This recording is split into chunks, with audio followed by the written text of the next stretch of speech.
भारताच्या संरक्षण क्षेत्रात सध्या एक गोष्ट घडतीये जी फक्त 114 रायफल विमानांची खरेदी म्हणून पाहिली तर कदाचित या संपूर्ण घडामोडीचा खरा अर्थ आपल्याला लक्षात येणार नाही. कारण पहिल्यांदा भारत फक्त परदेशातून अत्याधुनिक शस्त्र खरेदी करणारा देश राहिलेला नाही, तर आता मोठ्या संरक्षण कंपन्यांना भारतातच प्रोडक्शन करण्यासाठी तयार करत आहे.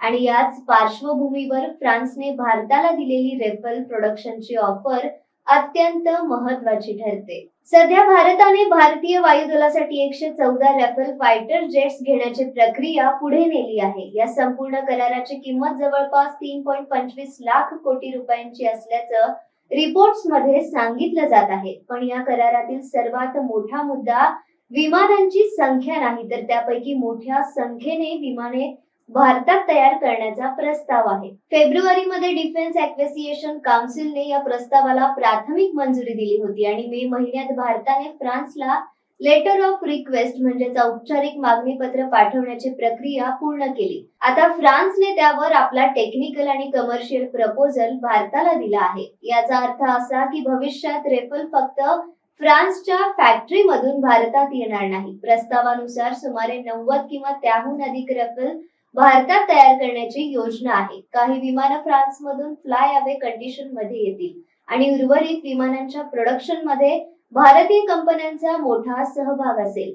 वेगवेगळ्या टप्प्यांवर 90, 92, 94 किंवा 96 अशी संख्या रिपोर्ट झाली आहे. कारण अंतिम कमर्शियल निगोसिएशन अजून पूर्ण झालेला नाही, त्यामुळे अंतिम आकडा करार झाल्यानंतरच निश्चित होईल. फ्रान्सला भारतात रेफल बनवण्याची इतकी मोठी तयारी का आहे? कारण भारत आता जगातील सर्वात मोठ्या डिफेन्स मार्केट्स पैकी एक आहे. भारताला पुढील अनेक वर्ष fighters aircraft, missiles, helicopters, engines आणि ऍडव्हान्स इलेक्ट्रॉनिक्सची मोठी गरज आहे. त्यामुळे फ्रान्ससाठी भारत फक्त एक कस्टमर नाही, भारत भविष्यातील एक मोठा स्ट्रॅटेजिक आणि इंडस्ट्रियल पार्टनर आहे. याच कारणामुळे डझाल्ट एव्हिएशनने भारतात मॅन्युफॅक्चरिंग इकोसिस्टीम तयार करण्यास सुरुवात केली आहे. टाटा ऍडव्हान्स सिस्टीम सोबत हैदराबाद मध्ये रेफेलच्या फ्युजलेजचे काही महत्वाचे भाग तयार करण्याची व्यवस्था उभी केली जात आहे. हे महत्वाचे आहे कारण याआधी रेफेलचे उत्पादन मुख्यतः फ्रान्स मध्ये होत होते. भारतात एअरक्राफ्ट स्ट्रक्चर तयार होणे म्हणजे भारतीय कंपन्यांना एरोस्पेस मॅन्युफॅक्चरिंगच्या अत्यंत कठीण सप्लाय चेन मध्ये प्रवेश मिळेल. फक्त विमानाचे बॉडी पार्ट्स नाहीत, रेफेलच्या M88 इंजिन साठीही भारतात मेंटेनन्स आणि ओव्हरहॉल क्षमता उभी केली जात आहे. फ्रान्सची सॅफ्रन कंपनी भारतात इंजिन रिलेटेड प्रोडक्शन आणि मेंटेनन्स क्षमता वाढवण्यास तयार आहे.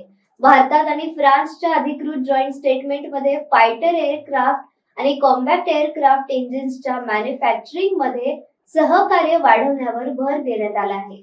म्हणजेच भारताचा उद्देश फक्त रेफेल विकत घेणे नाही, उद्देश आहे त्या भोवती एक पूर्ण एरोस्पेस इकोसिस्टीम उभा करणे आणि याचा संबंध इस्रायलशीही जोडता येतो. भारत गेल्या अनेक वर्षापासून इस्रायलकडून मिसाइल्स, रडार, इलेक्ट्रॉनिक वॉरफेअर आणि डिफेन्स टेक्नॉलॉजी घेत आहे. आता या सहकार्याचा मोठा भाग भारतातील प्रोडक्शन आणि टेक्नॉलॉजी इकोसिस्टीम कडे वळत आहे. भारत सरकारच्या डिफेन्स ऑफसेट मॅनेजमेंट विंगच्या नोंदीमध्ये इबिट सिस्टीम आणि इतर इस्रायल कंपन्यांशी संबंधित अनेक डिफेन्स ऑफसेट कॉन्ट्रॅक्ट्स दिसतात. म्हणजेच भारताची रणनीती आता स्पष्ट दिसते. फ्रान्स कडून फायटर टेक्नॉलॉजी आणि एरोस्पेस मॅन्युफॅक्चरिंग, इस्रायल कडून मिसाइल, सेन्सर आणि इलेक्ट्रॉनिक वॉरफेअर, अमेरिकेकडून ऍडव्हान्स प्लॅटफॉर्म्स आणि इंजिन, तर देशांतर्गत DRDO, हॉल आणि प्रायव्हेट कंपनीज यांच्या मदतीने भारतीय सिस्टीम विकसित करणे. यामुळे भारताच्या जागतिक इमेजवर मोठा परिणाम होऊ शकतो. आज भारताला जगातील सर्वात मोठ्या आर्म्स इम्पोर्टर्स पैकी एक म्हणून ओळखले जाते. पण गेल्या काही वर्षात भारताचा डिफेन्स एक्सपोर्ट देखील वाढत आहे. रिउटर्सच्या विश्लेषणानुसार भारताचे डिफेन्स एक्सपोर्ट 2024 आणि 25 मध्ये सुमारे 2.76 अब्ज डॉलर पर्यंत पोहोचले होते. जर रेफेल सारख्या अत्याधुनिक फायटर्सच्या प्रोडक्शन चेन मध्ये भारताला मोठी भूमिका मिळाली तर भारताची ओळख वेपन बायर पासून वेपन्स मॅन्युफॅक्चरर आणि पुढे डिफेन्स टेक्नॉलॉजी पार्टनर अशी बदलू शकते. याचा सर्वात मोठा फायदा म्हणजे सप्लाय चेन. विमान तयार करण्यासाठी हजारो कंपोनंट्स लागतात. त्यामुळे एका फायटर्स फॅक्टरीमुळे फक्त एक मोठी कंपनी रोजगार देत नाही, त्याच्या आसपास hundreds of MSMEs, precision engineering companies, electronics manufacturers, software companies आणि स्पेशलाइज्ड सप्लायर्स तयार होतात. पण इथे एक मोठी अट आहे. भारतात विमान असेंबल होणे आणि खऱ्या अर्थाने टेक्नॉलॉजी भारताकडे येणे या दोन वेगवेगळ्या गोष्टी आहेत. रेफेलचे काही अत्यंत संवेदनशील टेक्नॉलॉजीज, सोर्स कोड्स आणि प्रॉपर्टी सिस्टीम फ्रान्स सहजपणे भारताला देईलच असे नाही. त्यामुळे रेफेल्स भारतात बनणार याचा अर्थ राफेल्सची संपूर्ण टेक्नॉलॉजी भारताकडे आली असा अजिबात नाही.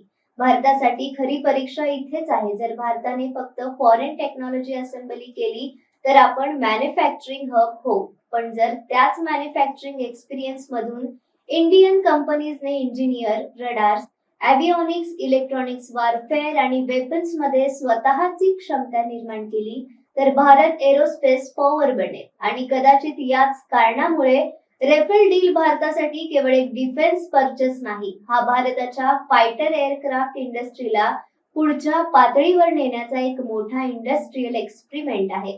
आज फ्रान्स भारतात राफेल बनवण्यासाठी तयार आहे. इस्रायल डिफेन्स टेक्नॉलॉजी आणि प्रोडक्शन मध्ये भारतासोबत काम करत आहे आणि इतर मोठ्या डिफेन्स कंपन्यांनाही भारतात प्रोडक्शन करण्यासाठी आकर्षित केले जात आहे. या सगळ्याचा एकत्रित परिणाम झाला तर पुढच्या दशकात भारत फक्त शस्त्र विकत घेणारा देश नसेल. कदाचित भारताकडे अशी क्षमता असेल की ज्या टेक्नॉलॉजीसाठी आज आपण परदेशाकडे पाहतो त्याच टेक्नॉलॉजीच्या प्रोडक्शन चेन मध्ये उद्या जगातील इतर देश भारताकडे पाहतील. आणि म्हणूनच राफेलची खरी स्टोरी विमानांच्या संख्येत नाही, ती भारतात उभी राहणाऱ्या त्या मॅन्युफॅक्चरिंग इकोसिस्टीम मध्ये आहे. आज भारतात राफेलचे पार्ट्स तयार होतात. उद्या त्याच फॅक्टरीज मधून भारतीय फायटर्स एअरक्राफ्ट साठी कंपोनंट्स तयार होऊ शकतात. आणि त्यानंतरचा टप्पा आणखी मोठा आहे. भारत स्वतःची अत्याधुनिक फायटर टेक्नॉलॉजी तयार करून ती जगाला एक्सपोर्ट करू शकतो. हीच खरी मेक इन इंडियाची परीक्षा आहे. आणि यश मिळालं तर त्याचा परिणाम फक्त भारतीय वायुदलावर नाही तर जगाच्या डिफेन्स मॅप वर भारताच्या स्थानावर होणार आहे. आता यावर तुमचं मत कमेंट मध्ये नक्की सांगा. अशाच सखोल आणि माहितीपूर्ण विश्लेषण पाहण्यासाठी व्हिडिओला लाईक करा, चॅनलला सबस्क्राईब करा आणि हा व्हिडिओ जास्तीत जास्त लोकांना शेअर करा.